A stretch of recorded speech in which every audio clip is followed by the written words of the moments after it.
Avant les téléphones intelligents, il y avait une sélection naturelle qui se faisait. Pensez-y, là, il fallait prendre le numéro de téléphone de la personne, appeler la personne, jaser avec la personne. Elle laisse un message sur le répondeur, puis avant le répondeur, il aurait attendu qu'il pense que je sois chez moi pour me téléphoner. Puis après ça, on décidait si est-ce qu'on se rencontre ou pas. Si on voulait se rendre un petit peu plus loin, il fallait physiquement s'impliquer dans le développement de la relation. On ne prend plus le temps de vraiment apprendre à connaître les gens. Tu n'avais pas une réponse tout de suite dans l'instantané. Moi, je dirais pas que c'était moins simple. À chaque génération, ses défis. On s'envoyait des lettres. Petite lettre pliée. J'ai envoyé ma paire de petites culottes par la poste.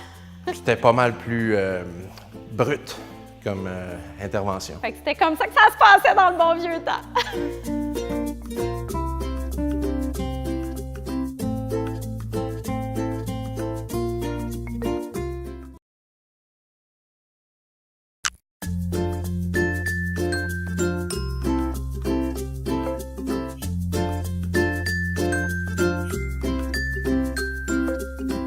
Ça a été long avant que je commence à utiliser les applications de rencontres sur les téléphones. Je trouvais ça complètement débile. Je pense que tu peux vraiment rencontrer des gens intelligents, là. Mais j'ai quand même essayé Tinder, Happen. Je suis allée sur Plenty of Fish. Nécessairement, il y a une grande partie de ces gens-là qui vont aller directement vers la sexualité. Moi, là, les photos de pénis, c'est quelque chose de très, très récent dans ma vie. Ça accélère les choses, je te dirais. Sauf qu'on peut-tu, avant, parler un peu? Aujourd'hui, c'est l'instantanéité. Ce gars-là, je l'ai vu, je le trouve cute, je le veux maintenant. À la seconde qu'il y a quelque chose qui ne fonctionne plus, on zappe puis on s'en va ailleurs. Il y a quelque chose qui se passe dans les yeux que tu ne verras pas à travers un écran. Il y a trop de choix, fait qu'on est complètement perdu. Mais ce qui est triste, c'est que souvent, les gens, dans la première phrase, vont dire « je cherche une relation sérieuse, je vais te présenter à ma mère ». Dans la troisième phrase, c'est « est-ce que je peux voir une photo de tes seins ?» Et dans la quatrième phrase, c'est une description parfaite de comment faire un cunnilingus. Je comprends pas. Et l'offre de te faire le fameux cunnilingus à l'intérieur de la prochaine heure. Je crois pas que c'est quelque chose qui se négocie derrière un écran. Fait qu'encore aujourd'hui, les applications puis les sites Internet, je suis pas convaincue, tandis que quand on rencontrait les gens, puis on échangeait de numéro de téléphone, puis qu'on téléphonait après,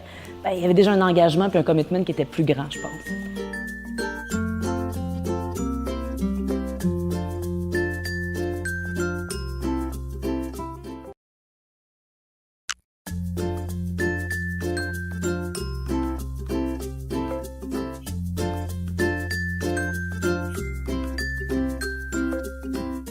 Voyager sans téléphone cellulaire, ben faut que tu parles avec du monde, faut que tu rencontres les gens. Il fallait être plus débrouillard. Tu n'étais pas nécessairement sur ton téléphone pour te géolocaliser. Fait que là, on développait les cartes. C'était énorme.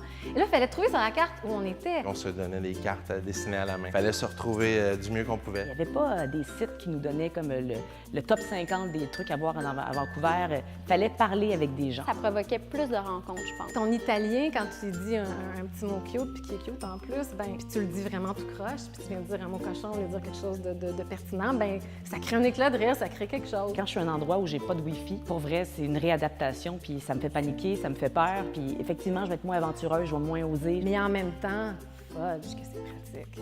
Fudge que c'est pratique.